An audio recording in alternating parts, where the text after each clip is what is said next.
because experience is what I believe actually leads us to more learning. So over to that, I don't know whether I'm finished my introduction. I work for a company called Blue Concepts Africa, which ideally helps institutions to be able to meet their goals. And this can be very broad across developing their talent, which is the human resource, in all the cadres of the organization, including their own structure of the organization to build a high performance culture. And this we do through learning, interventions, and facilitation of the same. So welcome to this webinar. I'm happy already the panelists are on board. So I will move swiftly to introduction and go start with, yes, I can see Mathangani, you're right there. You started your video. So probably could just start with Mathangani. I've known Mathangani for a couple of years now. He's got experience from here to Timbuktu about how to make workplaces work for people. He's worked both in private and public sector. One interesting thing about Coach Mathangani is he's moved from all the bottom to the top. And right now is sitting in various boards, and it is the MD of Pristine Management Solutions. But without saying much, Mathangani, welcome. Tell us a bit about yourself. Then we'll pick it from there. Thank you very much, Damaris. Yes, I have been in the corporate sector, mostly in HR, rising from where we say, yes, you begin from down there, learning, working for several companies, local, international, some of the best companies like Shell, Gillette Interproducts. I've been also in the banking sector, in the healthcare sector. And eventually I went and ventured into coaching. So I'm a certified coach with the Certified Coaches Alliance, a member of the International Coach Federation. And I said, put people generally to get the best out of their lives, their careers, and corporations also to get the best out of people. I ran various programs, mostly in human resources, executive and leadership development, also career development, and also getting to transition from one job to another, as well as creating transformative leadership in organization for better value and performance. Briefly, that is me. Thank you. Thank you very much, Coach Mathangani. It's really great to have you on the panel. You full of wealth around what can actually benefit all of us in the workplace. So we will engage, and happy to have you today. I'm looking for CHRP Terry Misheni. Terry Misheni is I call her is the queen of IR. And ER, there you are. Welcome, Madam Terry Misheni. Terry Misheni is the head of human capital in Sumac Microfinance Bank. We are happy to have you on board, Terry. You'll tell us a bit about organizational psychology, which I know, of course, you use a lot of research and observation of organizational behavior to be able to drive winning organization. Tell us a bit about yourself, Terry. Welcome. Thank you, Damaris. Good morning. It's a chilly one here in the slopes of Mount Kenya. That's where I'm listening from.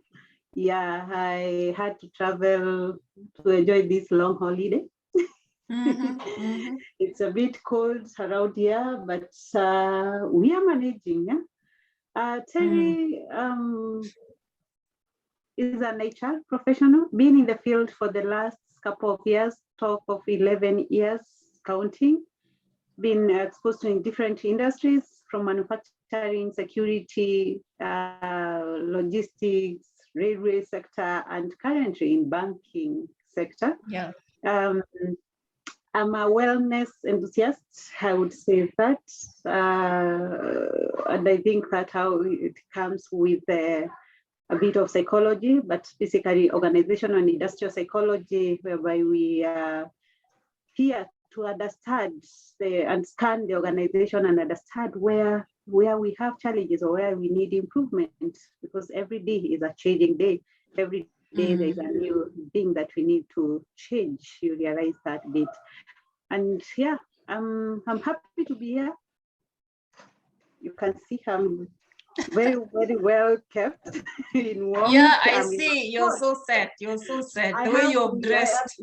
I mean, a number of layers of clothes in me, because otherwise I'll be shaking.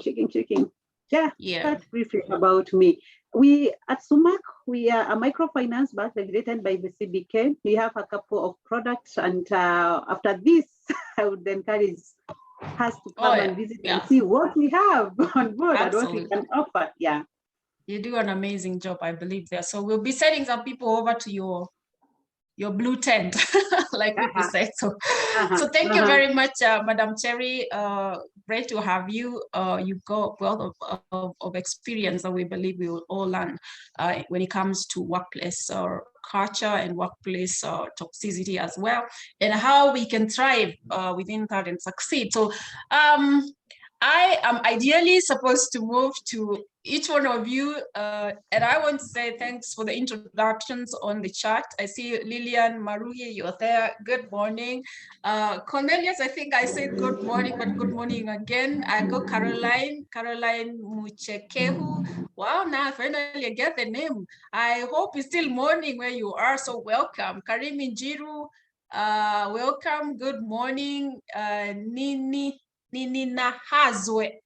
That's a good, awesome name. Welcome. That one is from Kampala. I hope I'm clear. Nini, I really hope I'm clear.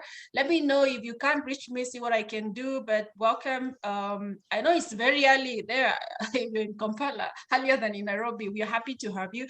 Lilian Nwashira, also, it's actually a great thing to see you. Good morning. Benjamin, good morning. I can see Benjamin Mwenda. How are you? Faith Joroge, I see you. Karibu sana. Irene, I have so many friends called Irene, so I'm curious to know which Irene is this one. But good morning. I see Karon Duta. Karibu sana. Irene, you want to say something? You want to confirm the Irene?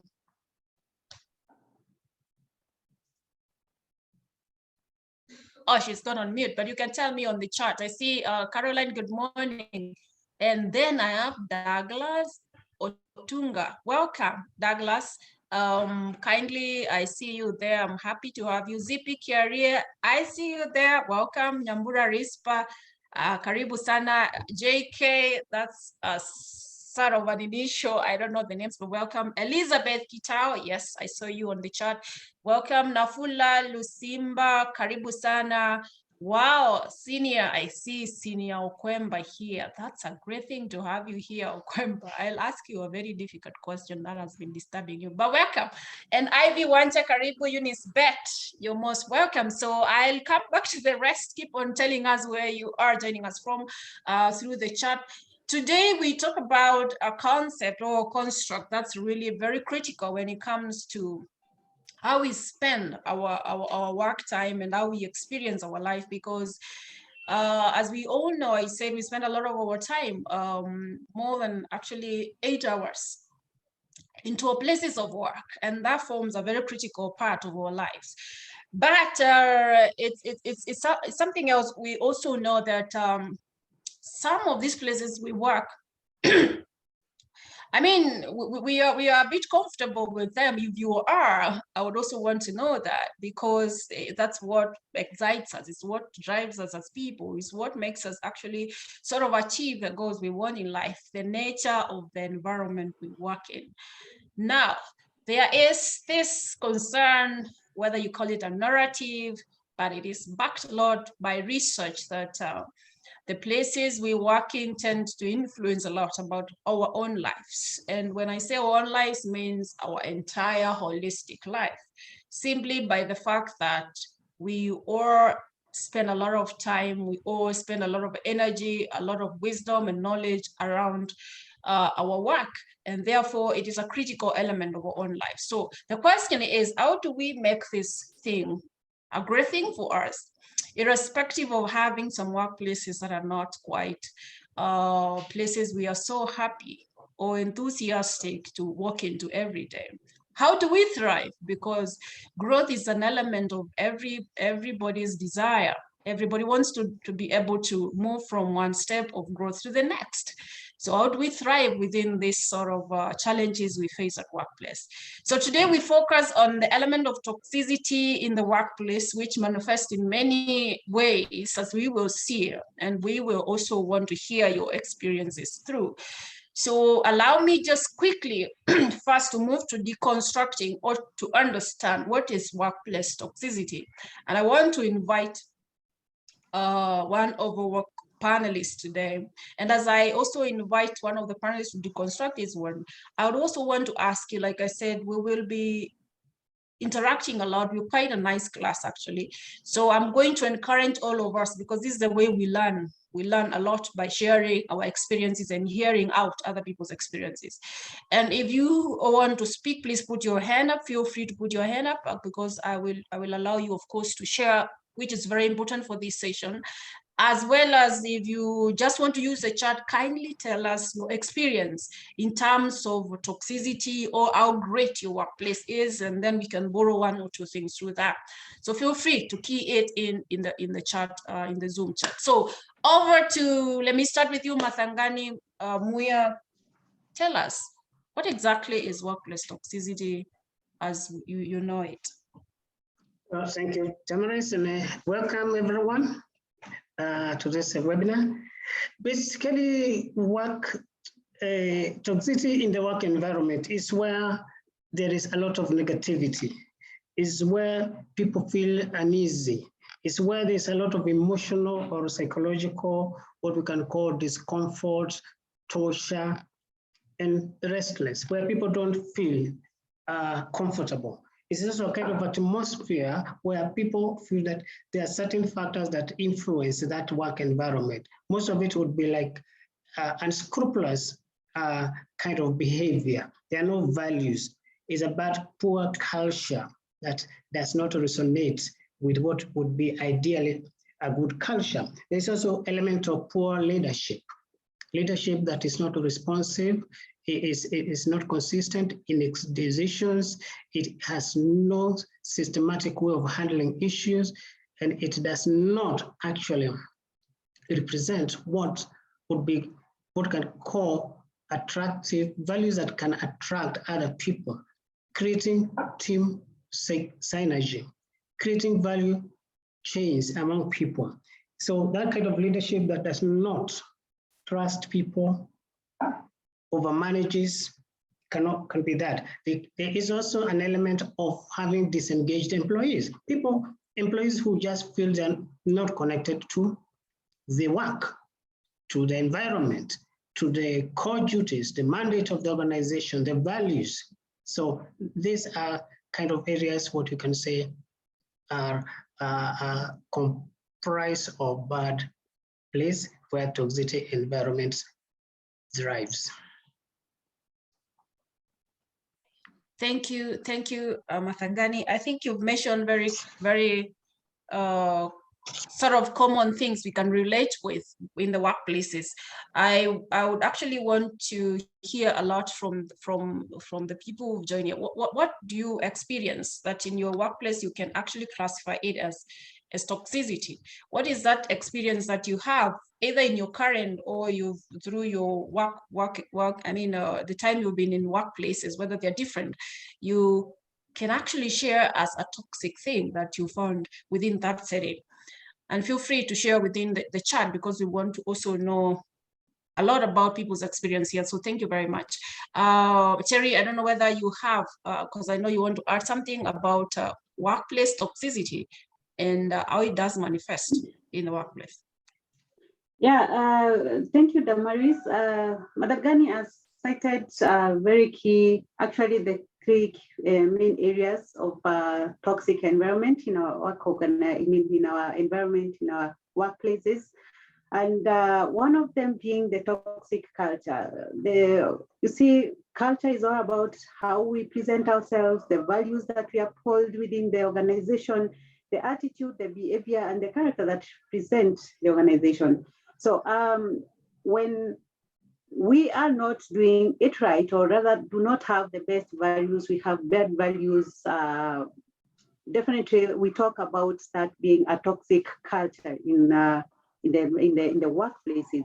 And some of these toxic culture exhibit itself in where we don't have values in our organizations. Mm-hmm. Values are supposed to guide us or to form a way of life, our lifestyle within the organization. But then when we do not have them at all, that are not well articulated, well known to the employees or the stakeholders of the organization, then that by itself indicates it's a red sign in terms of toxic culture. We again have values. Organizations have core values which are very, they are made to dress the website, the proposals, the profiles of the organization. They are there, but then they are not a way of living. It is not something that defines how people live, and that's all about culture. It doesn't, the core values that we read and get to see in our website, or rather what is all over in the organization billboards, boards and notices board. It is not a way of life within our organization. Then that informs us that we do not have a set standard, we do not have a clear path, we have not set standards or other values on how we are supposed to carry ourselves in the organization. And that by itself again shows present bit of toxicity in the organization. Then we have the policies. We believe policies are there to guide how things are done within the organizations, but do we have them? Some of the organizations that actually are known to be toxic do not have these policies, and even where they are not aligned. Yeah, they are not aligned to those the values or the mission or the philosophy of the organization, the best practices. There is how there are those best practices, the law, the policies that are in the organization are not aligned, and that means people will do things that are not supposed to be done. People will do things in a awkward, I would say, awkward manner, because nothing that gives them the direction. Then we have again the dummy policies. What are the dummy policies? Policies are very well done, very well thought, even done by consultants, well-known consultants. But then what are they for? They are not followed. They are documents for compliance, like those organizations that are regulated. Take, for example, in banking sector, we are compliant, but we have policies just for compliance purposes, but they are not followed, are not to be followed within the organization.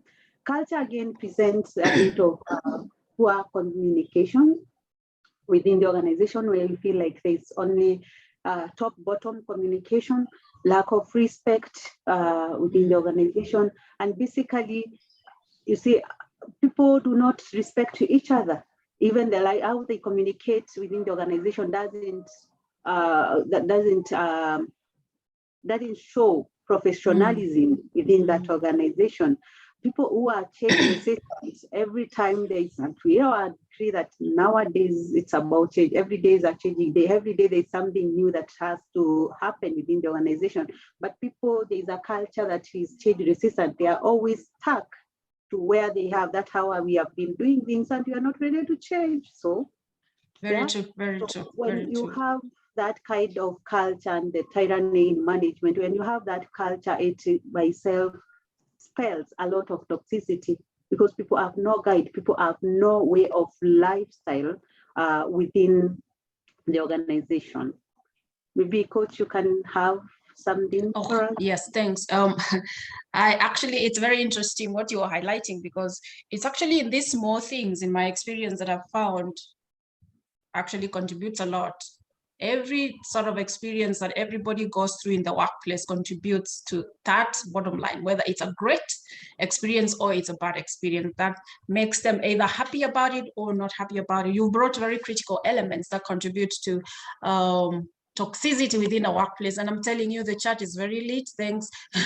Oh yeah, thanks very much. Actually, I'm told I've actually pronounced the name Nini's name very well. I'm impressed. So Cornelius has actually sort of agrees with what both of you have said, and has given us also, I think it's experiencing that is hard, toxicity, the way it manifests from different forms, like no open communication which agrees with what Terry, you're saying, as well as Matangani. There's when there is bullying, and this happens. One of the things that I've found in research a lot, said again, is the relationship between the employee, the supervisor, or the manager, and this is where now harassment, bullying comes in, maybe with colleagues or even within a relationship. Leadership supremacy, where you feel you can't take advice from your colleagues. Wow, I would want actually to hear that more. Beta, come back to you, Cornelius. And now that one played out due to power centered. So no open description. So you feel you're sort of the only one who is a king of knowledge or probably making decisions there. Thanks very much for that. I have a lot of experiences here, and I think it's good I just read two more and then I go next to understand then what contributes, what is the contributing factors to a toxic work culture. I have Lillian, and he's saying, how would you classify a boss who doesn't want to be consulted? So Lillian, allow me to come back to the question, because we'll pick the question at the end of the session. We'll create some minutes to do that. Eunice feels no trust or lack of it, micromanagement, witch hunting by some people in the workplace does contribute to a lot of toxicity. Thanks very much, Eunice, for that observation. Poor organization structure, very spot on what we've heard from Terry, the policies, the procedures you have, including the whole org structure, the way you put it across. Ideally, I think you're talking about the org design there. Management style, that talks about management as well as the leadership style. Very true. It can actually is a key tool of driving culture, whether it's towards a great or bad one. By an organization. Weak policies, fantastic. I think in a way you are reinforcing what Terry has said. So let me come back to, and thanks, continue sharing your experiences through your workplaces, and then we'll continue engaging you from there. Like I said, feel free to put your hand up if you want. We'll be able to listen to you as we go on. So I'm actually curious just to ask, we already know what the toxic workplaces look like or what it is. And definitely there has to be the causes or all these contributing factors that make a workplace a great one or a toxic one, because it has to emanate from someone or something. I think we have alluded to some certain level from a previous conversation with Terry, but what are the core contributing factors, Mathangari, if you could just point some to us so we are sort of aware where to look at when we are experiencing these things. Mathangani, kindly. Thank you, Damaris.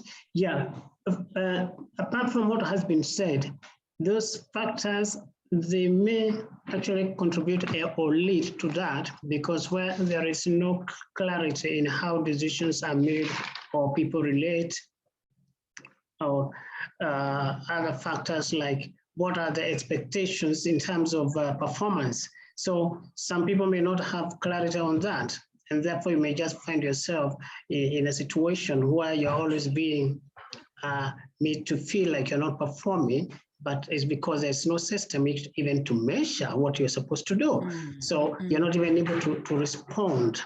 So besides that, there is also the one where we find there is a bit of disrespect, where people put others down.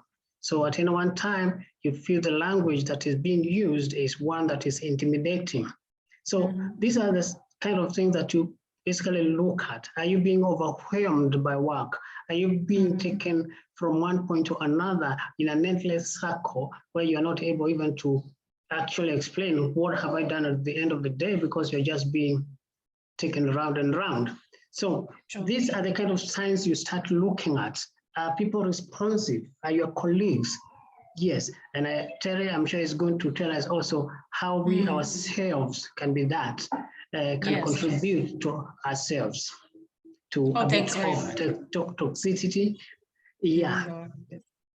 It's interesting, actually, you mentioned that. It reminds me of an incident I had 2019. So I had a call for a leadership development program. And when we did the analysis, just allow me to say that because it's actually what you're saying. Sometimes we think that the problem is out there, the problem is with the other people. And then when you do actually your fact finding, you realize, hey, everything seems to be pointing actually to this person. So how do you deal with that one when someone doesn't know it's a problem, but thinks everybody else is a problem? So Terry, tell us, what are these contributing factors that really, how can we identify them so we just know where the source and how to deal with it? Thank you again, Damaris. The contributors of these kinds of environment, we tend at so many times to blame the system and the culture, as you said, but there are people involved. You know, it is we are not yet at the level of robots to operate in our organization. It is people, so it can be either the leadership, what Madangani talked about, poor leadership, or ourselves, harmful employees, engaged employees. So about leadership, you know, when they were saying people don't quit their job, they quit. It wasn't a guesswork. It wasn't a statement to be said. It was real, because actually most of the time it is the leadership. It's how the leadership itself carries themselves. As you know, negative individuals can be poisonous. And worse still, when it comes to your supervisor, your boss, the person you're looking up to you know, to uphold you or to mentor you or to you know, to support you in the work environment. And if they are toxic and they are negative towards you, Damaris, you can say, you can imagine how life can be difficult. As you said, myself, I've been through this environment, kind of these environments, and I know how it feels when you have a boss who do not want to listen to you, who do not want to, you know, who doesn't even respect you, who do not, is always bullying, always looking for faults. And you see this kind of leadership that do not even uphold the core values. We talked about the core values and the systems within and the structures, but they are there, and the leadership was supposed to drive the agenda to align the organization and the culture. They are not interested into it. They do not follow the policies. They are biased in how they follow these policies. Today we are reporting on Saturday, but tomorrow your boss tells you you are not supposed to report on Saturday at 8. And yet last week we were reporting on, we are not supposed to work on Saturday. Biasness in how we apply our policies in terms of from the leadership point of view. We have bosses who are bullies in real sense, and you know, those are people are there, personality or something that you know, someone decides to be to be just toxic. So people who are bullies, leaders who are bullies, they will shout, they will say all nasty things, and do not connect you as a human being as they are. But then they're there, and so I'm sure at some point we'll discuss how to navigate and how to deal with that kind of people, because not only in the work environment you realize that we have negative people all over in our surrounding, even outside the workplaces. We have narcissists, you know, people who are always full of themselves, who always, it's about me, it's me. So we have those bosses who will not understand you, will not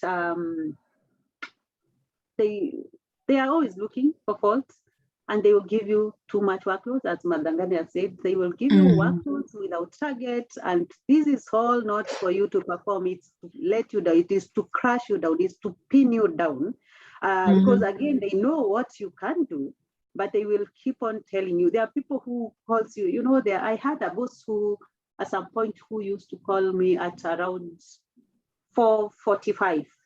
4:45. The working hours is up to 5, but up to 4:45, 10 minutes to 5, you are given a whole, I need to report this, I tell you, do this because we need to have this report, we need to have this meeting tomorrow at 8.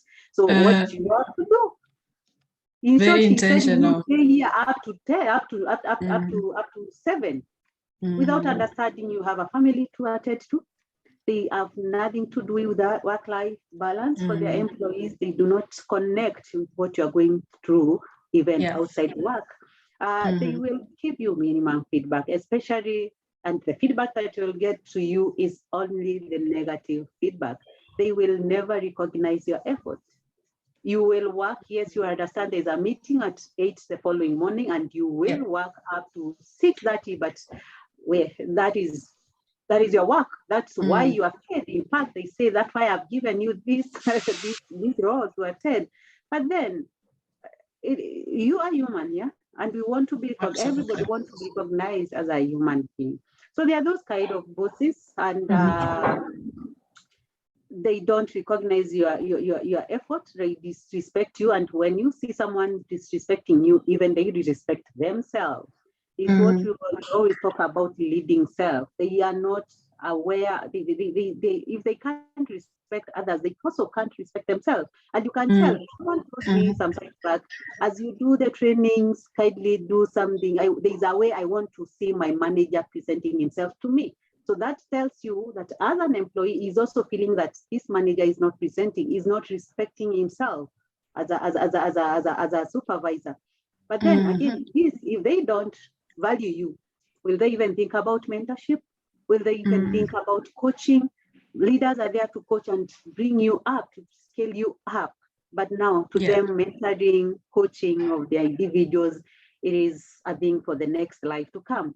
So when you have those that kind of a boss, definitely you are feeling like this is not, this is a very slippery place for me. This is an happy place for me. What Madangani talked about, being unhappy, emotionally drained, psychologically drained because of this pressure that you're getting from your supervisor, bullying, disrespect, all sorts of negative things. But then, Damaris, as much as we talk about leaders, me, what am I contributing to this? Where am I? Where am I in this equation? Treating a toxic environment. How do employees we talk about disengaged employees? Actually, as Madangani talked about, are, and sometimes we blame other surrounding, other factors without reflecting on ourselves. Am I that kind of a person? Am I the contributor? Yeah. Very true. And sometimes people present themselves in a manner to create a toxic, and then they fall victims of themselves. And you saw this is one of the conversation that we don't like hearing. Human being by nature, we like putting off any negative feedback that is given towards us. It doesn't get too well with human nature when you are told about your fault. But when we we present ourselves with the bad attitude, lack of respect to others, because that is, as much as we talk about a leader, there is a colleague.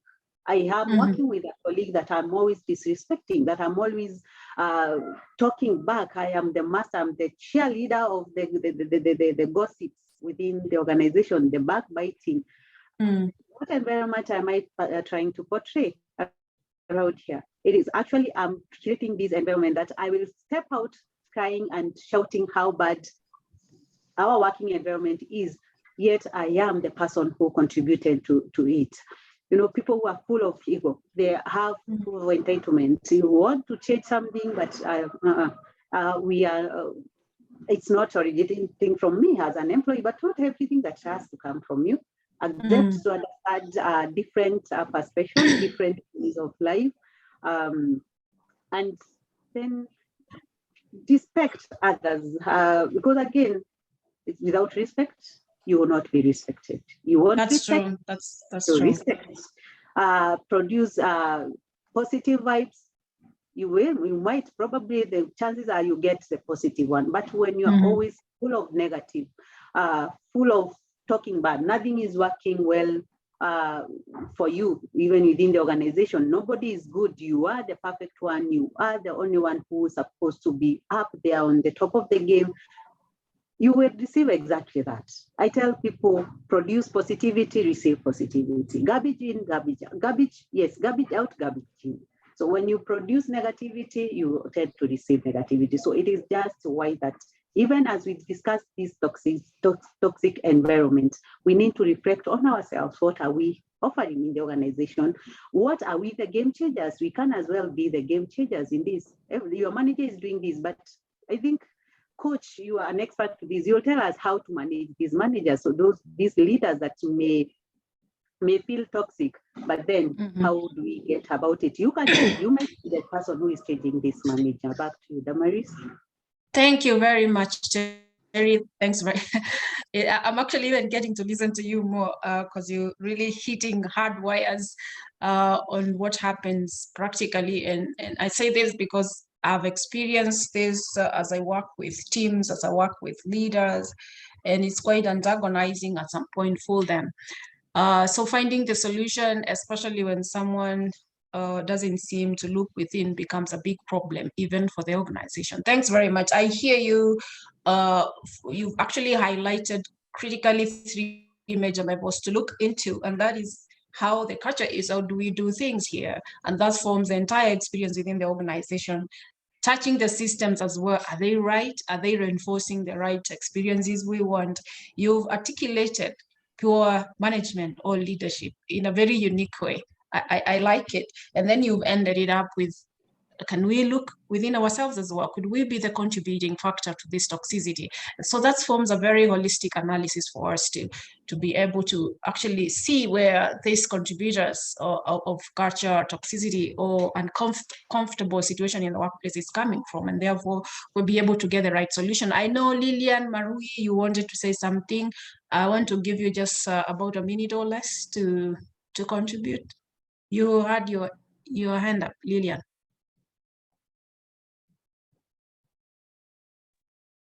No, sorry, Damaris, maybe I might have raised a mistake, but however, since you have given me the opportunity, maybe I can contribute. I've just okay. my chat, and I've just mentioned, I was just trying to analyze what Terry is talking about. Sorry, I have a cold. If we look about ourselves, that is the better me, and then the better us, you'll find we'll have a better environment, or the society, whatever we give out there. So it has to start with ourselves, and then among ourselves in terms of the teams, and then whatever we project out to the society. Very true. Very true. Actually, very objective. Thanks, Lilian, for putting in your word. I think that was very good that you put your hand up as well by mistake, so we can hear your point of view as well. So thanks for that. I want actually to ask you, all of you, have you experienced any of these things? What is that thing that you've experienced in the workplace that you prefer as toxicity? Does toxicity manifest in your workplace, and how does it manifest? Do you have those kind of managers who really are on the ivory tower and think they got everything and the rest you just have to pay? Do you have those ones, or do you have those employees who just are so disengaged and really troublemakers? And how do you manage that? I'm curious to hear your experiences. Please hit through the chat, tell us a bit about your experiences.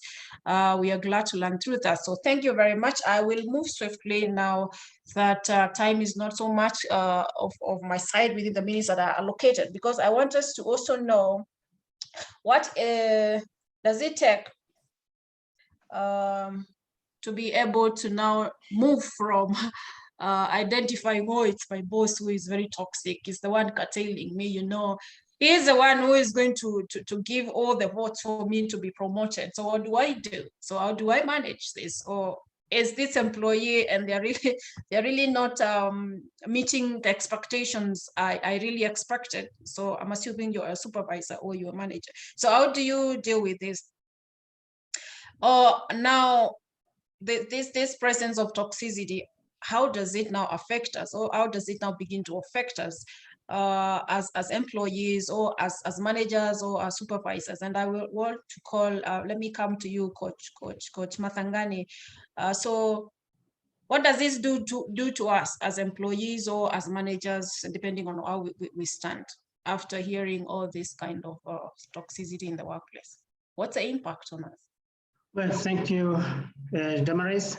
One of the things that, of course, happens when you are in this kind of environment is that you get affected emotionally. And most of the times, employees react, and they react in a negative manner, which again reinforces a negative perception from the other person. So at the end of the day, we find it very draining because we find ourselves under pressure. We actually, at the end of the day, our self-esteem is eroded. And when you don't have self-esteem, then obviously you cannot be as energetic, you cannot think well of yourself, neither can you be enthusiastic or motivated.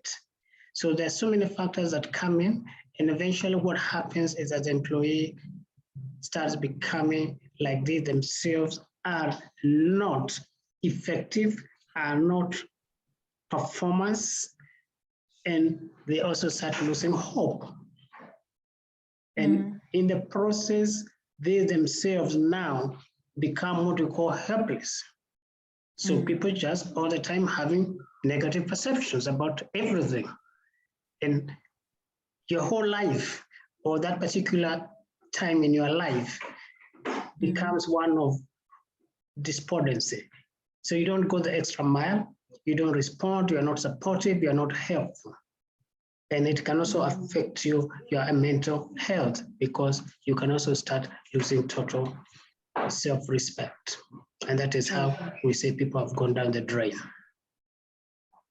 A place that we do not want to go. Yes. Yes. And that's such a negative impact on us. Terry, you want to add something? Sorry. Yeah, I think Madangani has stated it so well. Toxic environment is not the best we want to be in, not even close to our desire, because nowadays mental illness has become a monster in our society, and we wouldn't want to start it from the work environment where we are spending most of the time. But basically that's what it happens, that's what it reduces to.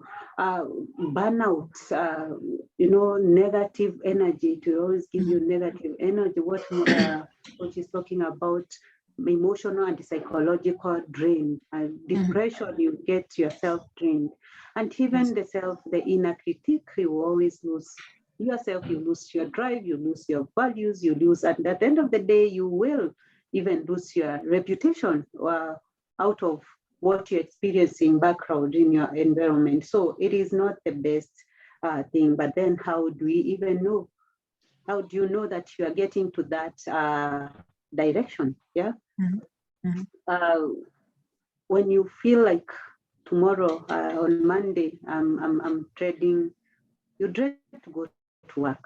Every feel of going to work, you feel drained, you feel loss of energy, you don't want to go there, you feel like crying. People even cry. I can tell you, Damaris, for real, I sometimes used to cry by the thought of Monday morning. I would wake up early in the morning, instead of praying, those who pray very early in the morning, I would cry my heart out by the thought of I'm going to that environment. So it can train you badly. And you also feel a bit of anxiety every time you are called by your boss. Terry, I want to see you in the office. Damaris, I want to see your face. You're just freaking out. You don't know what you are going to experience, because what you expect is actually a lot of negative energy, which will drain you at the end of the day. And you see what it does when you are drained, even outside work, you will continue being trained. You're not even able to sustain some other relationship. If you are mother, if you are sister, you cannot. If you are husband, you are wife, you can't even relate well with your team. You are actually transferring that to other community that is not part of where you are. And then there's the every time you are watch clocking. 4:59, you are actually is wanting to go. That's how you know that this is not my place. This is not where I want to be. You want just to step out. And we were asking ourselves, yesterday when the holiday was given, why did it become we were very much celebrating, we are very happy about it? Is it because you have something you needed to do on Monday, or is it because you just want to be away? Yeah, that time you are told that there's an off day, there's a holiday, you are celebrating, you are looking forward to that day that Matiani atasimama apatiane gazeti notice. What is it that is making you celebrate this moment? Is it because there's something you want to visit, like I wanted to visit my whole folks here in the village? Or is it that I don't want to feel myself, I don't want to see my steps in that office? That's some of the signs that tells you that, yes, this is, I'm into the wrong footing. You look forward to those off days. The moment that you are told, I want to send you out to go to Nita and do something, you are like, hell yeah, I want to go out. I want to get out of this environment. We have that lack of drive, as Madangani has just like you said, self-esteem. You lack drive, you lack purpose in life. Nothing seems exciting to you, even when you go home. You said the mother you used to be when you see your children and you jump, you don't have that. Like nothing seems good to you. You lose yourself in the midst of this, in the midst of this kind of environment. You don't feel like you want to collaborate with others. Every time you get to the office, you feel like I want to be alone, because apparently everybody else seems toxic. Everybody else seems a bother to you. You would rather be yourself, cry your inner tears going downwards, rather than collaborate with people you don't want. Again, insomnia. People say, now say, I lack sleep, I can't sleep well. Why can't you sleep well? It's because of what you are going through out the day may be affecting your psychological being. You can't sleep well. Migraines are all over. You start even body and muscle pain because you're already drained. And you see, it is not the best thing that I would say. And thank you, Madangani. You've stated it very well. Mental wellness is, a toxic environment is a very big contributor to our mental well-being. We are, and those who are leaders, I would say we need to create an environment that will, when we are talking about mental wellness, we need to create an environment that actually speaks about mental well-being of our employees, the ones who are leaders around here. Because again, if you are not creating a good environment, trainings, talks, you take people for team building, as long as the environment itself is not conducive enough and it is draining, you will not achieve the mental wellness goals that you have as a leader. Thank you so much, Damaris. Thanks very much, Terry, for such a real contribution there. I agree, and I can see most of our participants here agreeing in the chat. Let me tell you, there's a group for professionals in OD. It was a lot quiet, and the only question that was coming in is has anybody seen the gazettement for the holidays? The moment the gazettement landed, the whole group became lit with conversation. So I really agree, and this is not something really to say is good, because it's a reflection of something really in the workplaces we are in. It just reminded me sometime last year, I had a big group that I was facilitating, and I had a number of Japanese in it. I got to learn that, unlike in this side of the world, Japanese are the people who you push away from the workplace because they just won't work. And studying a bit about the culture, I realized there's a lot of satisfaction they find within the workplaces they are in because of the nature of the culture they have and the nature of the design of their work and all that, which is something actually we may need to look into as well. And there are a lot of research going on as well that I was comparing with this great resignation, which has yet to hit Africa as it just hit the West. And what you said, it is what are the symptoms they highlight in most of the research is about the great resignation, which has hit a lot of the West. people are not finding actually connection, meaningfulness in their life in the workplace. They're just driving results, performance that is so disconnected according to the research about themselves. And that does make someone feel, really, is it about me? So there's this dragging, like we always say, in the morning you walk towards your workplace like you have malaria, but when you're clocking all the time, you want to bolt like like a bullet. And that tells a lot about the places we work in and how we feel about them. So I've got someone here saying, I do remember in an environment where I was always anxious all the time. This happens a lot, actually. I've seen this in some WhatsApp groups, and depressed at the same time. It was not interesting at all. And then if it's consistent, can lead to what actually Madam Terry is saying about your own health. It does affect your health a lot. If it's consistent, you can imagine you're all anxious. And that is one symptom, just to tell you that you're working in an environment that is not very good for you. But he also goes ahead and says, currently I look forward to going to work. It's even more working hours, but it doesn't feel so. What changed? Karim, you need to tell us what changed there. I'm so happy. I have peace. Wow. What is the difference? Please tell us what really differs from these two types of workplaces. So I wanted to ask guys here, do you look forward to go to your workplace? I mean, are you excited on Monday or on Sunday when you're doing your planning probably for the week? Are you excited? You look forward to your work?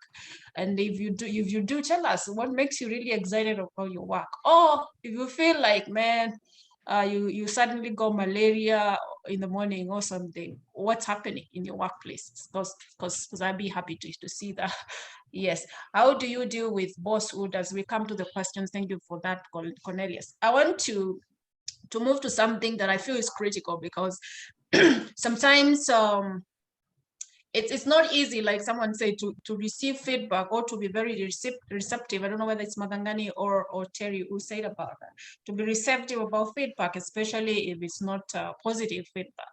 And that could be actually one of the biggest knots, or one of the biggest stoppers for progression in creating a great response to great cultures, especially if you or that person is the one contributing highly to creating that toxic work culture. So how do we, without having a bias, evaluate ourselves so we are keen and objectively know, by the way, as I see from this kind of objective analysis, I could be a contributor objectively because I'm able to do that, because most people are not able to do that. We always don't want to think we are the bad guys. So how do we do that, Terry? If you can start us off to be able to actually dig in to ourselves and objectively, without bias, know whether we are contributing, and therefore we are able to get the right solutions towards becoming or be creating the solutions for great work culture. Yeah, even from the organization psychology point of view, we talk about scanning the environment, scanning the organization. So for this particular one, we talked about me being, if I need to know if I am the harmful employee, I'm the person who is forming or rather contributing to the toxic environment in our organization.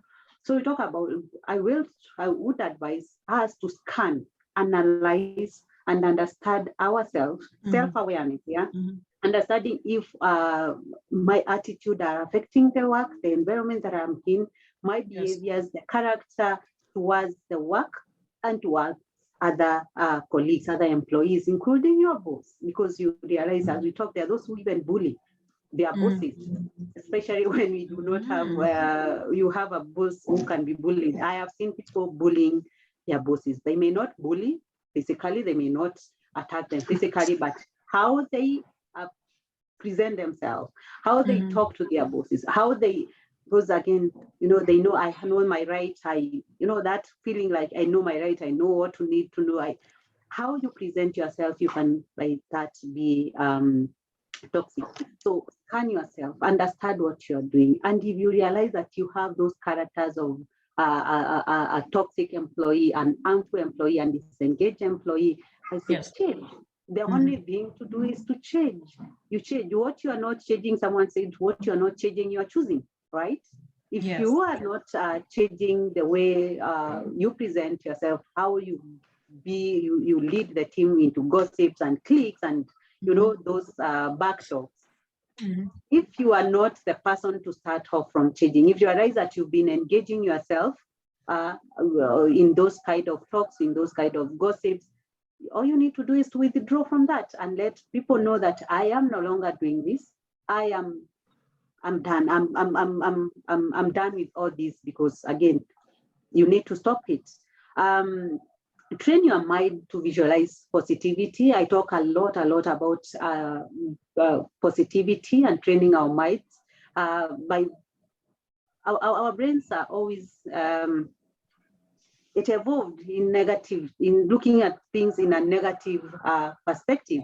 But what we do is to align or train our minds and ourselves to always look at the positive side of things. So as an employee who feel like I have always been negative to others, the other thing I can do is to train my mind to try to be positive as I can. Always look for something positive from another employee. Always look for something positive where you are working, so that then you can also change that environment. Respect our others, acknowledge their differences in perspective, in views, in life. People are different. We say, like, the figures of your eyes are not equal. People are different. People are of different sizes, different dots, different school of thought, different perspective. So we need to understand and to learn and to agree and to acknowledge the differences with other people. But again, you see, all these I might be who I am presenting myself in the organization, but then it is not, I need help. It's a psychological, or whether it is a mental, it is a medical issue. It's a mental issue, because again, as we talk about mental, maybe a topic for another day, how mental people well or have mental issues always look for, always package themselves in a negative postures. So seek help. If you are trying to do it the much you can, seek help. There are so many help that you can seek. Understand how to deal with yourself in some of the challenges that you are facing, including the emotional resilience, trying to know how and to research even how you can behave yourself better with others. There's something that comes out very strongly when you try to assist someone else. There's that bit of self-fulfilling. Try to help others within the organization. There are those who are even in worse situation in the same organization that you are. Your boss is shouting to you. There are those even being beaten. Kuna wale wanachapwa, like, even when you feel like your situation is worse, there's someone else whose situation is worse than yours. And even not only in the organization, engage yourself with even community work, with community help. Try to help people, and through helping people, you try to have that psychological fulfillment, that fulfillment within yourself, that I'm doing something good, and from that help you get to to be a better person than who you are. Build competency and self-esteem. Madagani talked about self-esteem loudly, and for you to understand or to be the best, a good employee, you need also to be competent in what you are doing. You need to have self-esteem in what you are doing within the organization. It is only you who can, you can build your self-esteem. Nobody else will come and train you, Damaris, how to, to present yourself. Some things are self-initiative. It is only me who can do that. Absolutely. Absolutely true. I think you just brought the point home, Terry. Looking at that, a lot comprehensive way of actually analyzing ourselves to see how we can be a solution.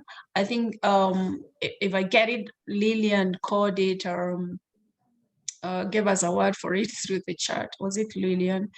Where you said it's a good connection between better me and better us. Therefore, you're able to lead very well. And that does call for a very mature introspection as a person, so you can be part of the solution. And I think, Terry, you've quite elaborated that very well for us. Thank you very much. I see questions coming through the chat. Thanks very much. I'll still tell you it's still okay for you to put your hand up if you want to contribute through your mic.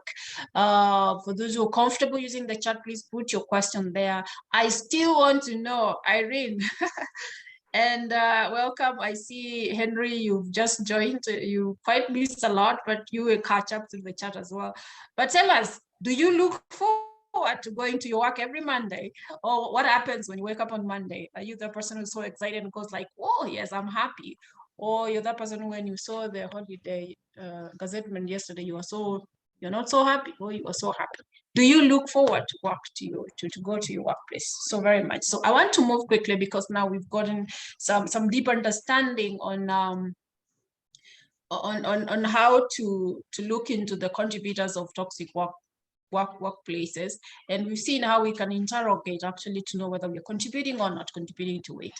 But so after that, we want to know, and this is what I want to ask, as people or as employees or as managers or supervisors, so how do we cope? Because one thing I started by saying from the onset is we want to grow, we want to navigate, we need these skills, we need these competencies that will enable us to thrive. I think one person I shared was able to move from that toxic work environment to another work environment that they feel they're thriving, they're doing well. I believe they are happier, it's contributing better into their life. That is what we want. Sometimes it doesn't happen like that because it depends on where we are and the passions we have. So how do we cope? What mechanisms do we need? And I want to pull Mathangani here because you're really good at enabling us to know what we need to do so we can be able actually to grow from a coaching perspective as well. Thank you. Welcome, Mathangani. Thank you, Damaris. I know we have spoken about issue of self-esteem, and I'd like to say at the end of the day, any toxic environment removes us from what we call a point of self-confidence to a point of low esteem, and that affects us. We have been taught what self-esteem is, just really feeling that you are valuable and you are actually worthwhile. So from there, then we can look at what we call how we entrench sometimes those bad behaviors, which then, as I've seen Paul Pwamba saying, is two-way process. So what do we play our own role? So the first thing is to start, when you do your self-assessment, start seeing how does some of your behavior contribute actually to people actually taking advantage of you. For example, a simple negative belief is where anytime you're given an assignment or somebody says something, you respond in a way that shows them you are not capable or you're not confident about yourself. So what happens, those people who are actually toxic take advantage of that. And simple example is you give an assignment, you say, well, I think it is too much. Why don't you give so-and-so? I'm not sure I can do that. I'm not very comfortable.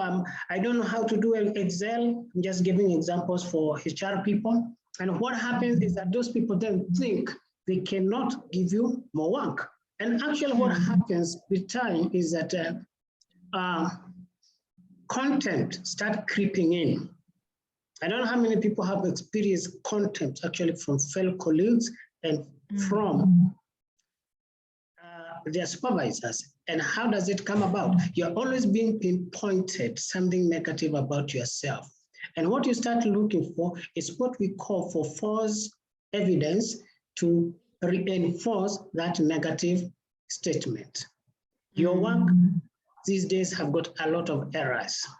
And what do? You start counting all the errors that you have made. And maybe you only made 2 or 1, which was very serious, and that was maybe 6 weeks ago or 6 months ago. So what we encourage is, if somebody comes with such a statement, try to look what we call for a positive evidence against that. And see, well, I know I have made 2 mistakes, but he said all your work. So start creating what you call a positive cycle of self-esteem. Start looking at the positive, don't look so much at the negative. So anything that somebody points to you, start saying, am I really that bad? No, I don't think so. I have done 1, 2, 3 things positively. So that's the first thing. Then the other one is to start developing what you call assertive skills. And what is assertive skills? Assertive skills simply is a way of communicating. It helps you express effectively and actually stand and state your point of view. A lot of us are not very good at expressing their standpoint, their point of view, their belief, their rights, and their opinion. What we tend to do is to focus on the reaction. So assertiveness, please remember, is actually effectively stating and standing up for your point of view while respecting the rights of the other person.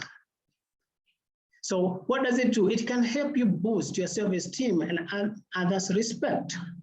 But to do that, you also need to understand the behavior of people. And there are several types of behaviors which anytime you are dealing with an individual, you try to find their point of where they're coming from, what type of behavior. One of the behaviors we have is people who are aggressive. So how do they manifest themselves? One, they put you down, verbally or physically sometimes. They also make you feel hurt, resentful. This is something that you feel resentful about. And actually, they humiliate you, whatever they say, and we'll come to that. Then we have passive behaviors. These are the type of personalities and characters who avoid confrontation. They don't want to make a decision. They blame others. They're always apologizing. I'm sorry about this. It is not my fault. It's Damaris's mistake. And they make you feel frustrated because they never have a standpoint. Just check around in your workplace. There are people who are always around. You cannot tell their stand, but they actually make you feel annoyed. They make you feel guilty because you're trying to get something from them, a decision, a position, an idea, a way forward. And some bosses are just like that. Oh, well, I think you know the best. You go ahead and do it. Then when you do it, something goes wrong. I said, well, I told you to do it. I gave you the authority. I thought you could do it. I'm so disappointed. These are just people who are around there. Then we have got another type that is manipulative. These are people who are actually directly aggressive. They call you names sometimes, names which are not pleasant. They hurt you. They are deceptive. They make you feel like you're one of them. They mistrust. Anytime you want to do something, they are there in a small project team, then they're trying to steal it from you. Then they avoid confrontation. And they make you, actually they make us confused. So you cannot put them. But these are the people who come and say, so-and-so, you're actually refusing to help me in this job, and you know how I helped you the other week. So they make you feel guilty, okay? And sometimes they can come and tell you, you're not going to make me fail. This is your work. And very so they're always making you feel a bit guilty. Now we come to the assertive behaviors. This is where they accept the positive and negative qualities of anything, of others. And they accept responsibility for their actions.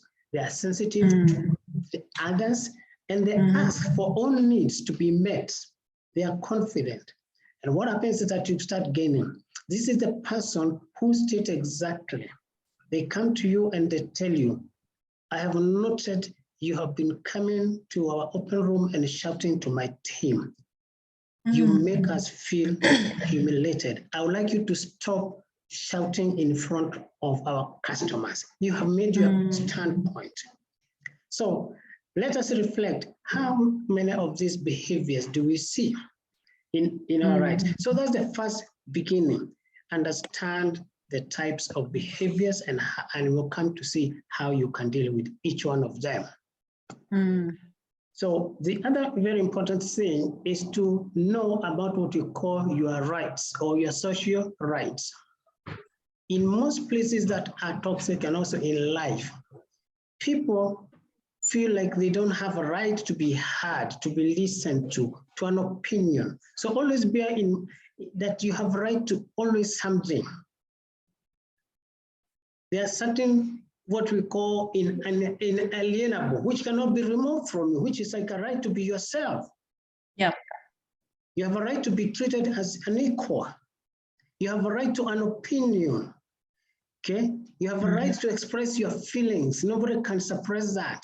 And what we do is that we do not express them. So we also have a right to make a choice.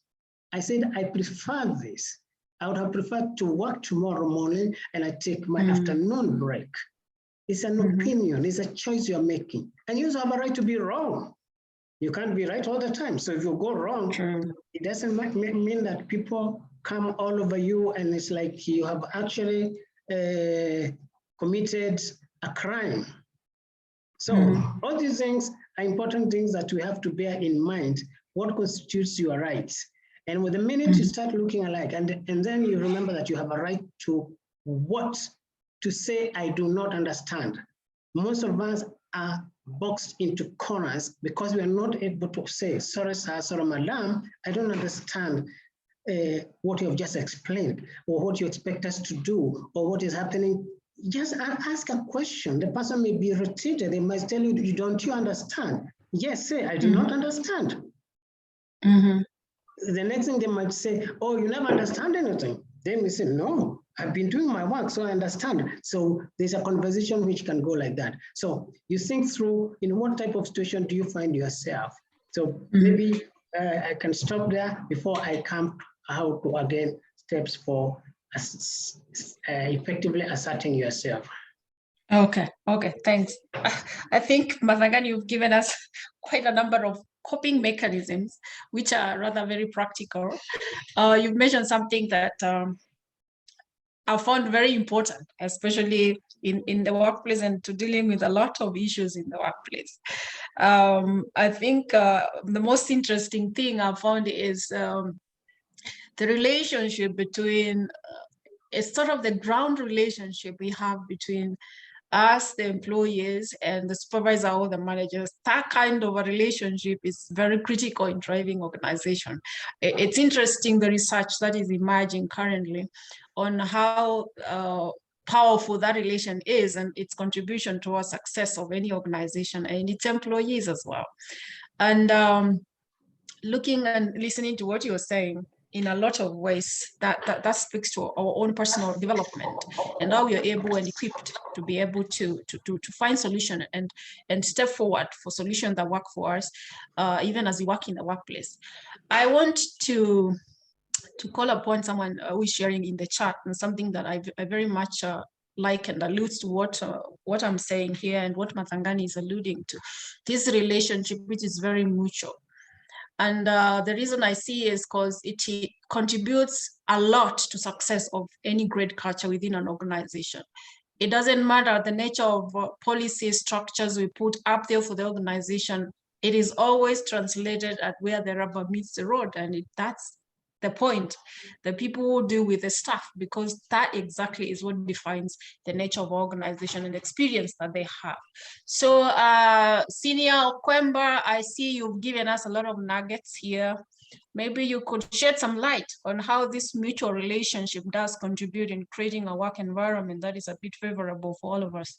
Paul, if you're there.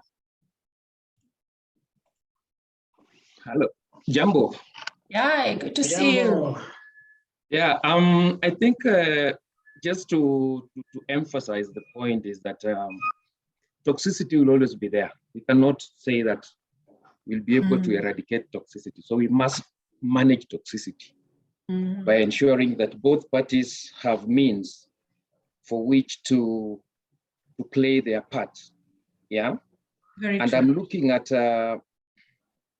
toxicity being even more proclaimed in these times where there's a lot of dynamism. We're having the issues of the XYZ. I'm told there's another one, generation what? The newest. Alpha. It's the alpha generation. Yes. We are beyond the Z now.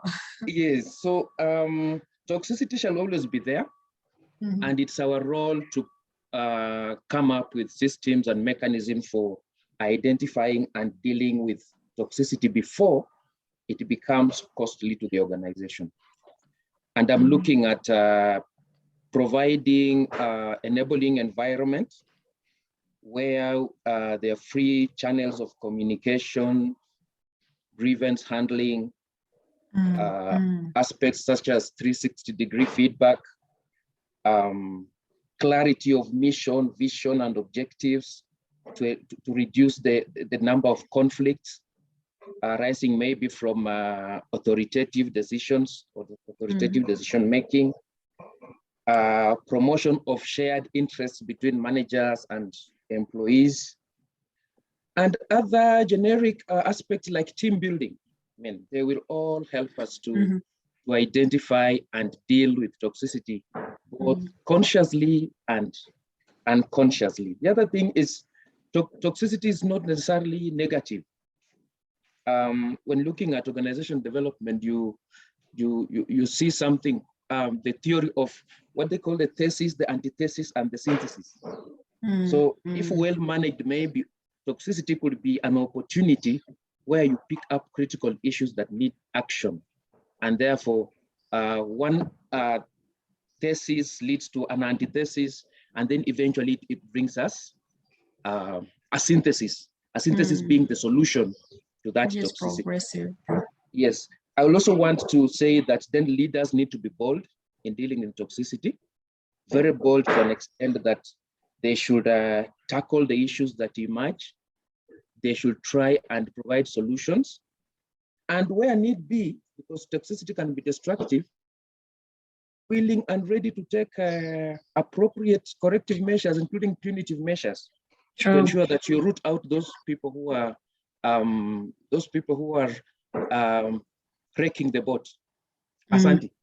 Thank you. Thanks very much. Thanks, Paul Kwampa. Thanks for coming through.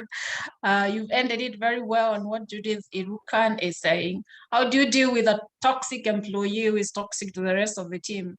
That reminds me of the principle of the rotten apple and its influence towards the rest of the apples. So as a lead, I think Paulo Kwemba said sometimes you need to be bold enough actually to know what to deal with that apple that is actually destroying the whole lot of the apples, and that does need a lot of boldness. So thanks very much for shedding some light on that.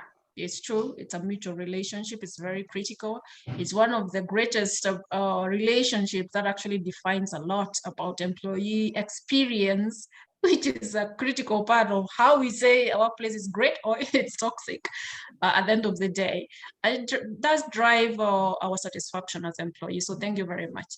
I want to pull you back. There are a couple of questions here. So you key them in if you have a question, because we're coming closely to the section of the, we have just very few minutes, but we'll take a couple of your questions. But back to you, Terry, as we come to creating assertiveness. If you can give, you could shed light on top of schemes you could use just to cope, just to top of them, and then we come back to Mathangani to hear a bit about self-assertiveness and how it's going to help us in thriving. So I want to come back to you, Terry, on mechanism for coping. Just two great ones we can pick. I'm actually planning to give a big high five to Paul. He has given us very, very articulate ways to navigate through this, especially for those who are sitting in leadership positions. I think Paul, book a date with me. I would like to get more of you, and if we can have a session for leaders, and Paul would be a great value addition to our ways of handling it. But again, what I'm getting from Madangani is some of these limitations, the limiting factors are within us. It is hard to it is a self-initiative. It is self-driven initiative for us to sail through this toxic. Some of the situation we get ourselves in, it's out of how we are handling it. We can get ourselves out from it through how we are handling it. And Madangani has shared very informative pointers right there on how we can, the behaviors, how we can respond to some of the questions, and now it's getting back to assertiveness, how to say no, how to be, how to present yourself when you are not in agreement with what is happening. Time being a factor, Damaris, I can see our time is not so much with us. I would like to throw quite a few pointers on. We have done all our best. We have done what we want to do, what we can do within ourselves, and anything that is within us to try to thrive, or rather to try to do away with this toxic environment. But then, what if it is not in your control? As Paul has just rightly said, that toxicity is everywhere, and more often than not, you will find something that you are not in agreement with in your organization, even in the best organization. So it is everywhere. But I would like to give like three or four pointers on how you can manage, how you can thrive when it is beyond you to do. It is beyond you to change the situation, or it is not you who is the part of this toxic environment. I would first throw in about knowing yourself and being supportive of yourself and understanding who you are as a person. You have a life outside the work environment. You are a mother, you are a sister, you have something, you are a son, you are a daughter, you are a wife, you are, you are something else. There's life outside work environment. So understanding that that you have another life away from the environment, it will help you even keep the positivity. You have a reason to live, and you have to make yourself strong and stand within the environment, in that toxic environment. Self-leadership, maintain dignity. We talked about don't do what you don't like. How you need to lead yourself, be you, and do what you think it is right. Madangani has said it rightly. Know how to say no. Set boundaries. And how we set these boundaries, how we know how to say it, to say no. He has said it, coach has said it very clearly, how to say no, how to set our boundaries. Let your supervisor know your start, let them know how you want it to be done, and what you don't even like about how he's managing, how he's leading the team. Again, we talked about choosing positivity, look beyond the negative environment that you are with, and and look at the positive side of life. Work on your emotional resilience. Yeah, Damaris, I know you are you love this very much. Emotional resilience. And you remember we talked about how it crashes, what it does to our well-being, how this toxic environment crashes our mental wellness. Learn how to be emotionally resilient. Emotional intelligence is not something for specific people, it is something for all of us. Especially in this world we are in, full of adversities, full of negative vibes, full of negative sides. We need to understand how to manage our emotions so that it doesn't drain us. Encourage yourself. We've talked about encouraging yourself and remain optimistic and positive on what you do. There's a new dawn that is coming tomorrow. Things can only be better. And then there's that bit of psychological detachment. Yeah, you are in that very key bullying environment during the day, but out of it, have that detachment. Have the psychological detachment when you are in that environment. Otherwise, when you put it and you hold it close to you, the environment it is, you will crash and you do out. I will finish by what is not easily done, but at some point it gets that is the only option: exit plan. Start looking at your way out. Start looking at the gate. Start looking for another job somewhere else, because no environment is worth your mental torture. There's no environment that will replace there's no employer will replace you to your family when you crash down out of mental. So it is not the first thing to do, but at some point it gets to a point that you need to say no, nothing. Call it quit and leave. I have done it, Damaris. I've done it twice. I've called it quit even when I was in the middle of so much financial needs, man. I had so many bills to pay, but I had to call it quit for the sake of my family, for the sake of myself, to start off my family and everybody who surrounds me. Because again, I came to realize, having understood about mental wellness and what it does to us, I really would encourage anybody to stay and crash in an environment when you are not able to do all these other things. Thank you so much, Damaris. I know time is not with us. Yeah. I know you can. I can feel the drift, like we need to listen to you a little bit more. But yes, we'll get an opportunity for listening on how to make these very hard decisions, because it gets to a point, and I think Paul has said it, it gets to that level you need to be bold enough actually to make sensible decisions. And this is when you have, like you say, you've done it all.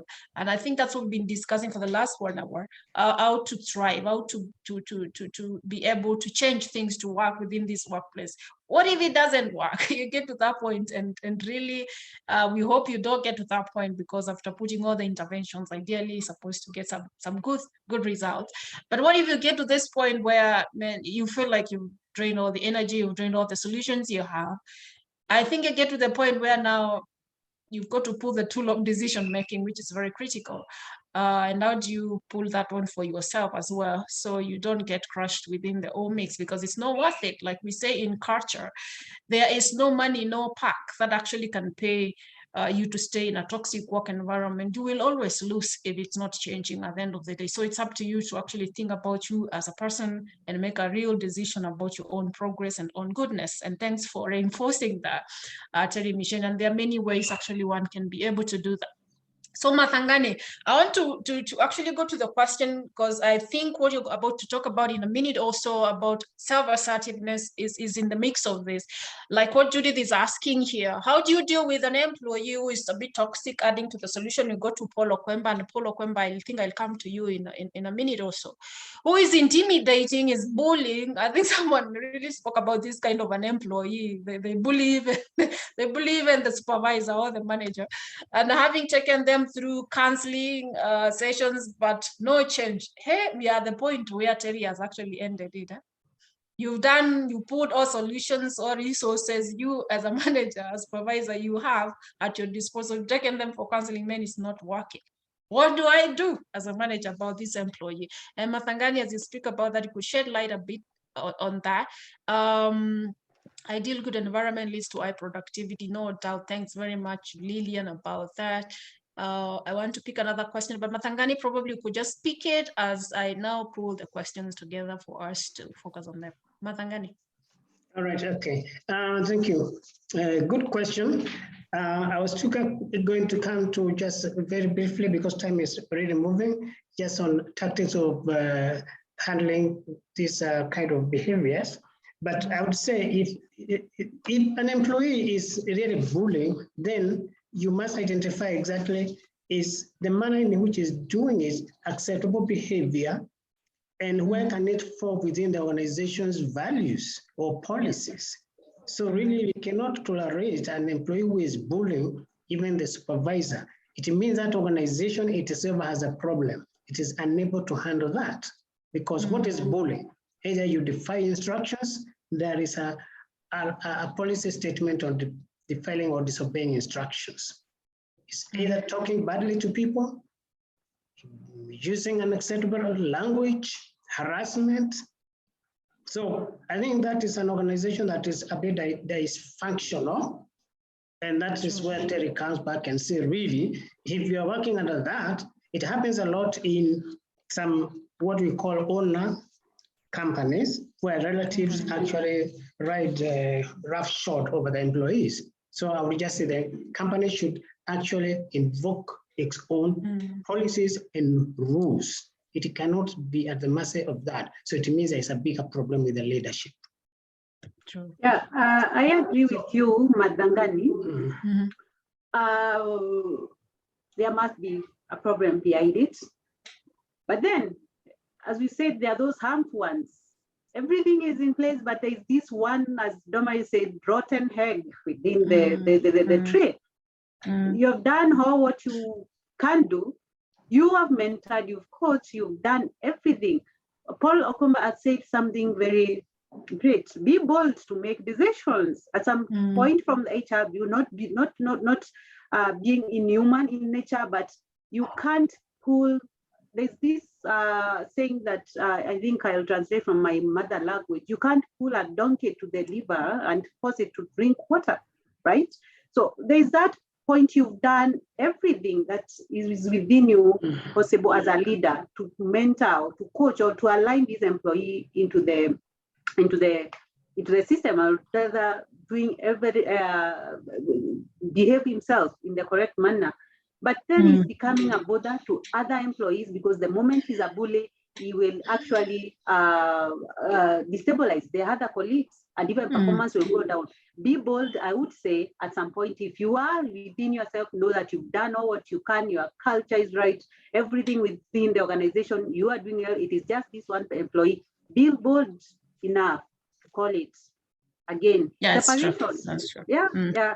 It's not. I think that's inhuman, where. but it is actually sometimes you get to that point in life that you need to make a And very, we nasty decision. will experience this kind of people in the workplaces, definitely.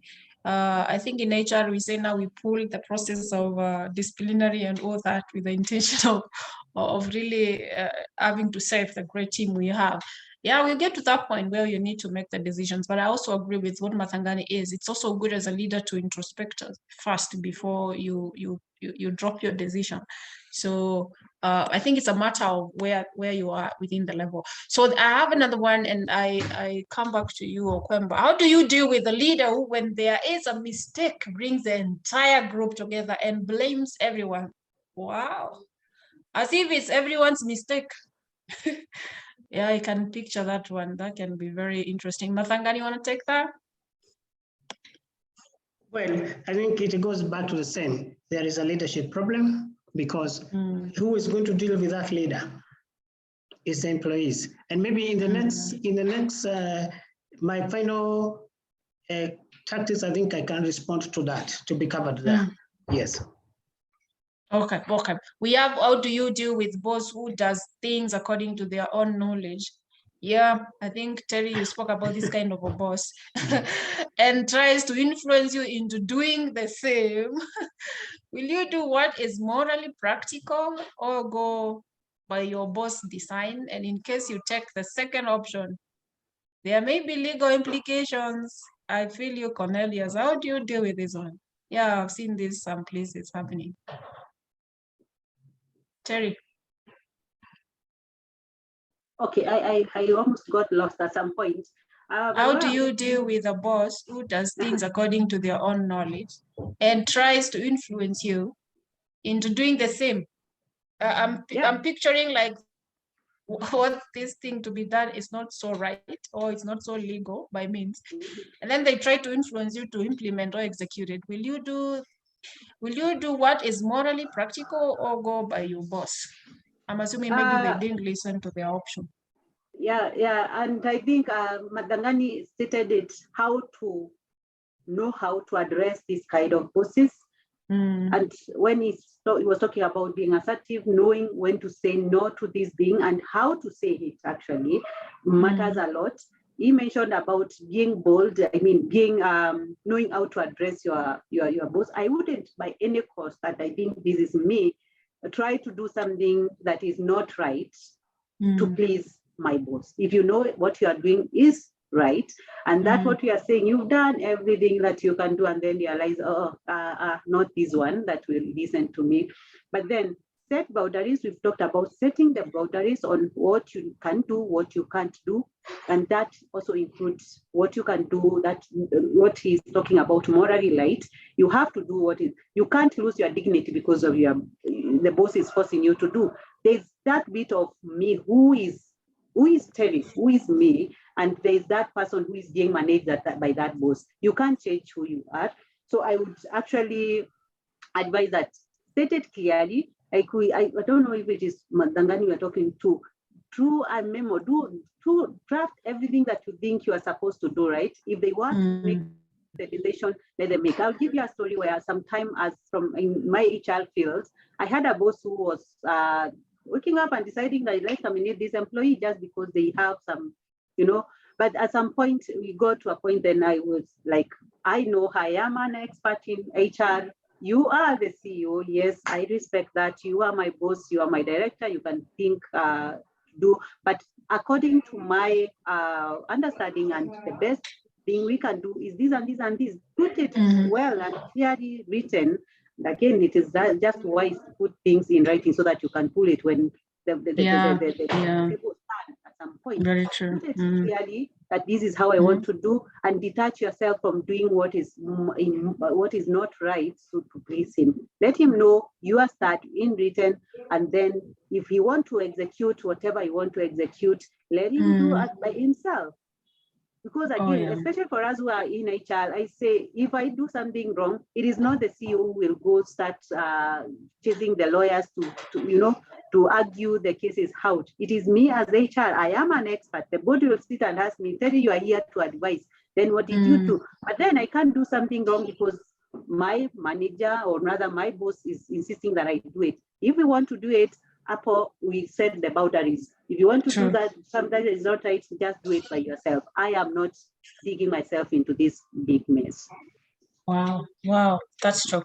So at some point we've got to actually, it's being bold on what you want. It's being bold and actually knowing exactly you stand by your own values at some point, understanding also you have a profession and your career to defend. And you've got also your reputation and brand to also defend. So it's good to be awake at this moment when these decisions that are contained all that come on board. So you stand by what I like what you're saying, Terry, right? Thank you very much. Mathangani, I'll read one here that came very earlier in the beginning. How would you classify a boss who doesn't want to be consulted, not share information, believe their decisions are final and correct? I think that ties a lot with the other question we read, and there are more questions to come, but Mathangani, I want to give you maybe less than half a minute to drop the idea that you left hanging at some point. And then my people, thanks for the engagement through the chat. Please keep it coming. I'm not sure whether we'll be able to handle the questions coming through, but I will ask you please to put your email right there so that we can be able to share what came through the chat with you, as well as the question that will not be answered. We can share the answers as well through your email. So key in your email right there as we listen to Mathangani's point that he had dropped on assertiveness. Mathangani. All right, thank you. Sorry, participants, I know we have run behind time. Yeah, so maybe I'll take about 5 minutes, and then after that we can just close, because I think this is where the news. You'll need to take a lot less than that. Yeah. Yeah, okay. So here I'm giving you now the real tactics of how to behave more assertively so that you can thrive in a situation where there's toxicity. Like Paul said, of course, we never avoid problems, but you have to identify between a toxic environment and being put under pressure. So the first step, you can start making your point known assertively. And please, you can take these notes, or maybe we may just share just this part. One, identify what the problem is and be very specific and name the person. So if the problem is being shouted at, be specific. John, you keep shouting at me and it makes me feel hurt. Don't use bad. Unanifanya nisikie vibaya. What is vibaya? So please be very specific what it is. You're always accusing me of this. You're always saying my work is shoddy. Be specific and name who that person is as you confront them. 2, say what you feel directly and with conviction. I feel hurt. I feel degraded. I feel professionally abused or misused. Say what it is. 3, say what you want to happen. I want you to stop shouting at me in front of my team. And what do you think? Do you think continuously shouting at me is helping the situation? It will force a response to them. Listen to that response. Once you listen to the response, restate your case. Thank you very much. You said that you got upset. That is why you shouted. I would still like you to be calling me into your office and be pinpointing my mistakes. Try to reach an agreement. Shall we say, please, sir, that we will be talking in the office, direct them to a positive thing. So those are simple steps which you can follow to actually start asserting yourself and being bold. You can be courageous, but some courage is where we find people shouting at each other. Wacha kuniambia hivo, nini, every time you're telling this, you don't like me, those kind of things. No, follow those simple steps. The other one I wanted to share is, most toxic environments, we are always being criticized. So how do you respond to criticism, both in your personal life and in relationship? The first step is listen carefully to the criticism. Just listen to the criticism. When you listen to the criticism, speak to your inner self and say, yes, I made a mistake. I think, please, we do make mistakes. But if you're not very sure, so don't go back reacting, because sometimes we react to criticism as if we have been attacked. Say, well, so the first thing is, if you're not sure what the criticism is about, ask for clarification all the time. Ask. I do not understand when you said that I've been coming late always. Madam or sir, I think I've only come late once in the last quarter. Be very specific, ask. Then think about what has been said and ask yourself 3 questions. And this is where self-reflection is very important. Is it justified? Is it partly justified? Is it completely justified? Now, if it is justified, acknowledge the truth. This is why we said, what is your contribution? You say, yes, thank you. I know the report had mistakes. Explain how you feel. Yeah, I'm very sorry about that mistake. And I know what it may have caused you when you're presenting it to the board or to the meeting or to the customer. Try to empathize with the person. I know what this means to the team. So the first thing is to accept it if it is justified. If it is partly justified, just state how you feel. Again, it's just a question of saying, well, I'm very sorry and I feel very unfortunate and I know how embarrassing it was. Use words that describe feelings. Then, when it is completely unjustified, reject it. I am sorry. I have not been coming late. I'm sorry, my reports have not been shoddy. You have never, ever reported to me about it. Other positive sides. And what is this positive side? Is that you know your reports have never been criticized. I'm hearing for the first time that the report was shoddy. You have never told me about it. So, or you say, but I recall I got some very positive remarks when I made my presentation last week. But you can also ask for an explanation.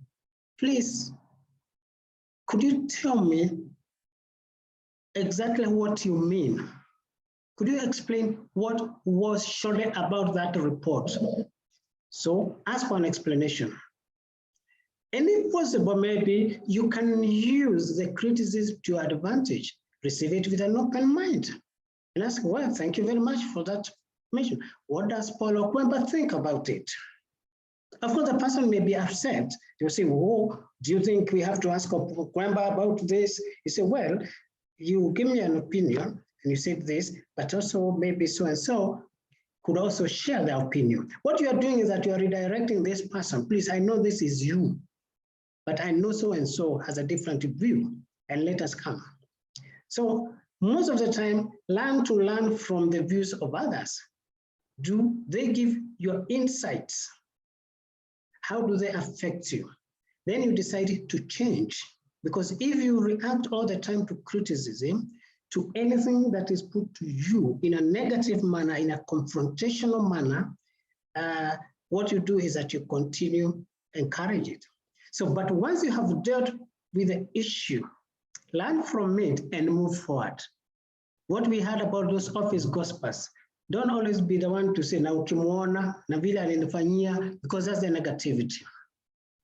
So when also some of these things happen, don't respond immediately. Take your time to respond. I know we have been told this, but how many people look at each other and somebody is just shouting at you and you're just looking at him and you ask, have you finished? Yes, thank you.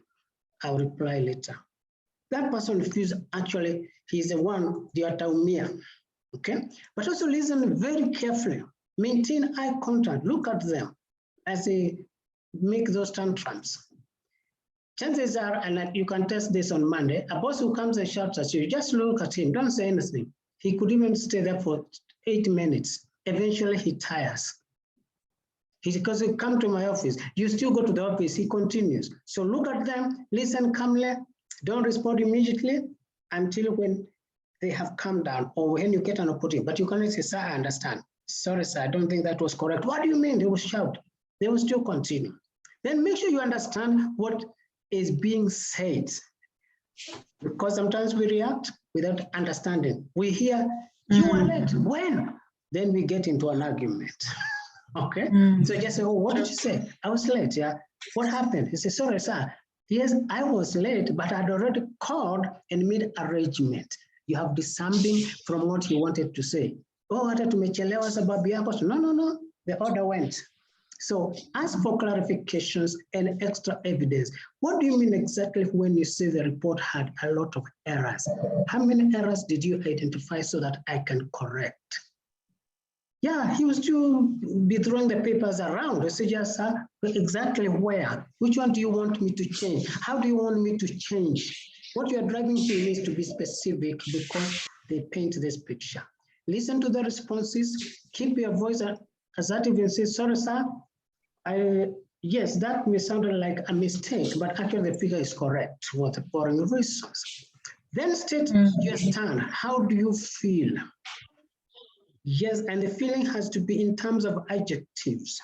I feel hurt. I feel misunderstood. And don't mind when people said, usimwambie ati unasikia vibaya sababu ndio atafanya vibaya zaidi. No, you tell him, you make me feel foolish. And sir, I'm not foolish. Yeah, you're making me feel like I don't know my work. I am a leading procurement person and have made a lot of procurement in this organization. This is the first time I'm hearing you say my analysis was wrong. Can you kindly pinpoint to me? Be very specific. Try it. They will shout. They will say all these things, but they will keep on. However, always acknowledge the other person's position. I understand where you're coming from. If it is something that was true, tell me, yes, I do understand the report had a few errors and I know what it meant to you, but I'm willing to support you and we shall move and rectify, and in future we'll be working, involve my team or I'll talk to so-and-so. Okay, so from today, start making your point clear, making your stand, don't fear. People will always respond negatively. Even today, you're going to meet somebody somewhere and they will try to put you down. And I like those people even in supermarkets or wherever in service stores, and somebody just trying to jump a queue and they say, excuse me, tuko kwa laini. There are others, they just sit. So what happens in organizations when people don't see you as assertive, stating your position, they start actually now seeing you like that. This person is where we can hip. All the work can be hipped there. You're the one who will always be called at 8 o'clock. Like Terry said, I also had a boss who used to call us at 5:15, and then he keeps us there until 8. Then he tells you tomorrow at 7, we have another meeting. And I said, look, you have to make a point. So if you follow that, with those few remarks, I would like to add my remarks. There are a lot of things we can do. Thank you. Back to Damaris. Thanks very much, Mathangani.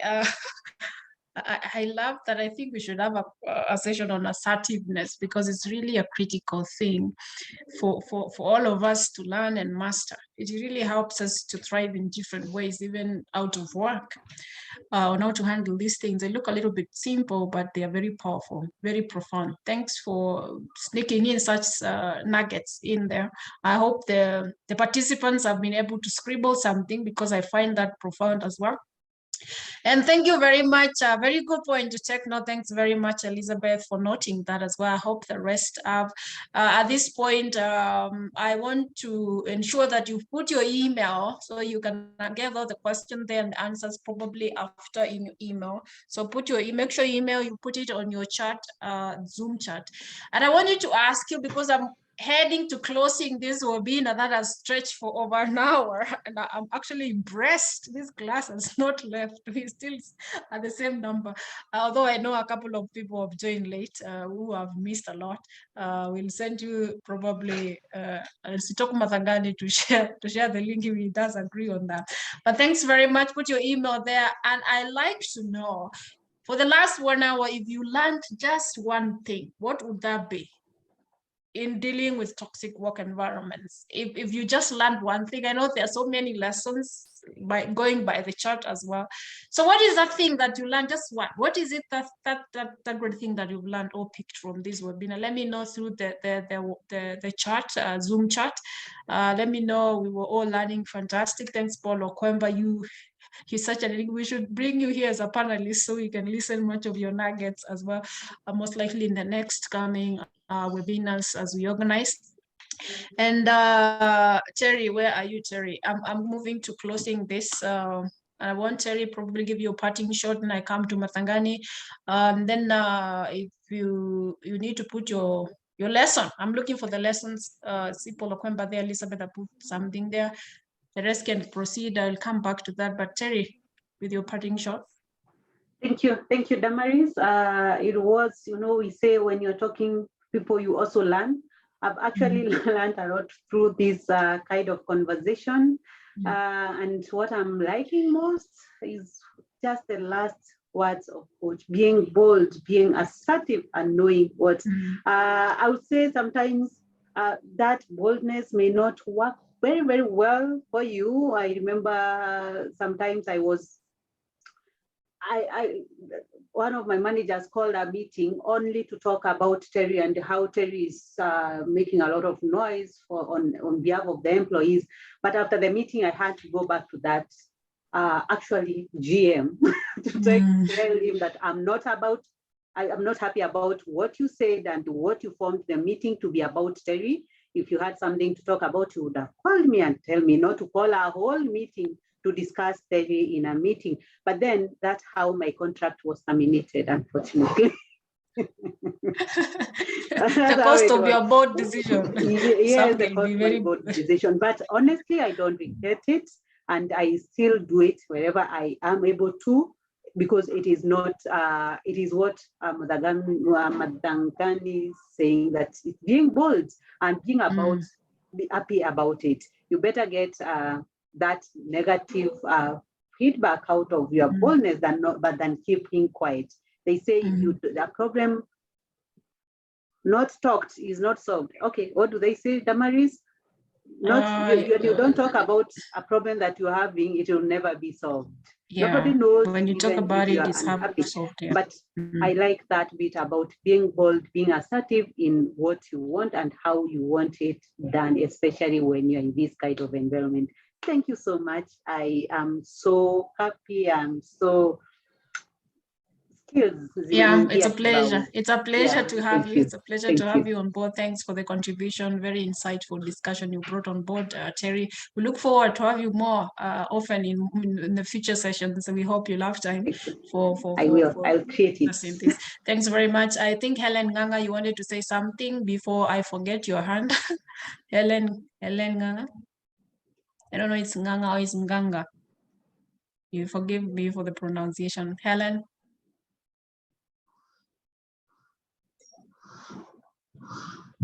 Okay, as Helen finds the mic, Irene, I see your hand is up.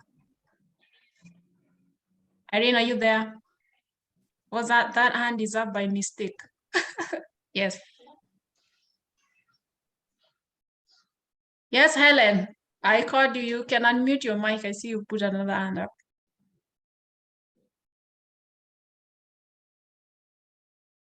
Or maybe these people are telling me bye. I can't understand the hands are up, but they're not speaking. Thanks, Matangani probably could say that I come to Okwemba then. Maybe before Matangani, Polo Okwemba.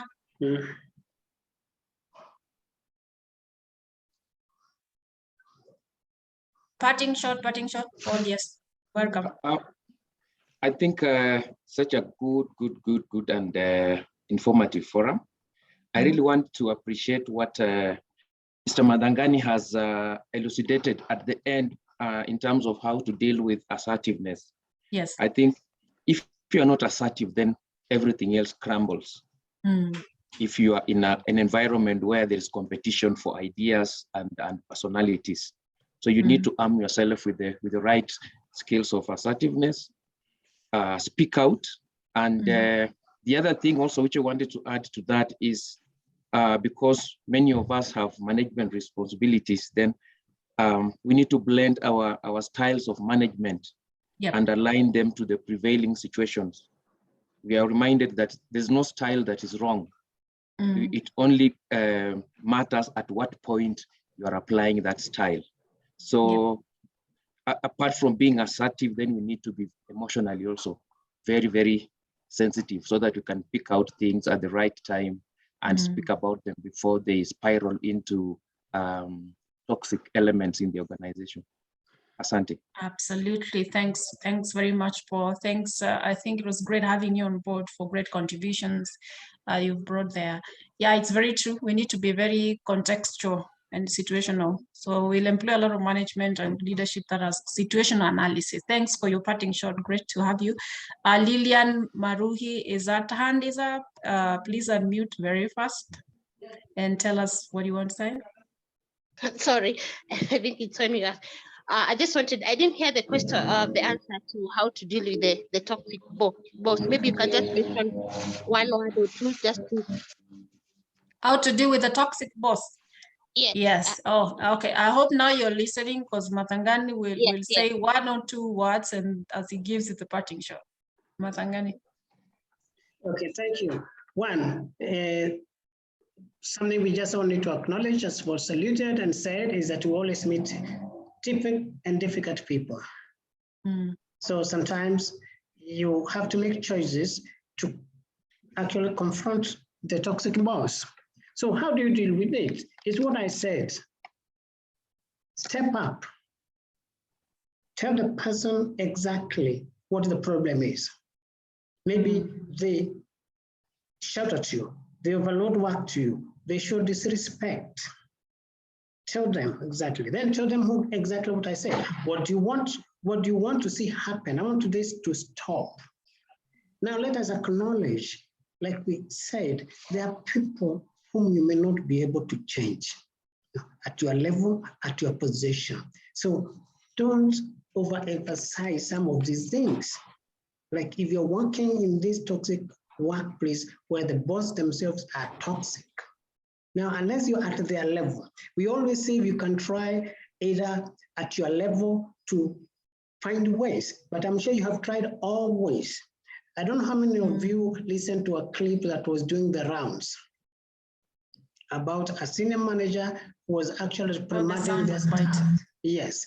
Now, those employees, they could not stand up. Maybe they did after that, but I'm sure whoever paid would share that. So how you deal with a toxic employee is to make your point of view, your feelings known, what you'd like to happen, okay?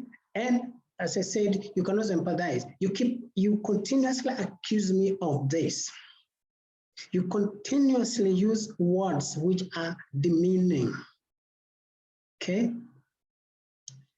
So when you find how they are responding and you have tried all that time, you have done your best, your work is okay, everything is fine, but you keep on picking on you. So what do? This is why you have to make some very serious choices. And serious choices. I can't change this person. I need to know how to cope. Your coping is what Terry has taken us. Yes, self-reflection. Yeah, understand this environment. How do we go through? But you can only do that for a certain period. After 1 year, you will suffer all those symptoms and transfer them to everyone else who is close to you. So I don't know whether I have helped, but it's good to speak out. You can mobilize other people, but we know what happens. You'll be told you're setting people against me. And you're being nice, you're being good, not nice. You're actually being very, very good. But if goodness is being rewarded by badness, how far can you go? Take an institution, a multi-million SME with a turnover of 100, 200 million, but the boss treats people like slaves. Surely, do you think you're going to change that institution? I don't think so. The board, they even knows. I always tell people, some of these people know these things. So you can only change so much.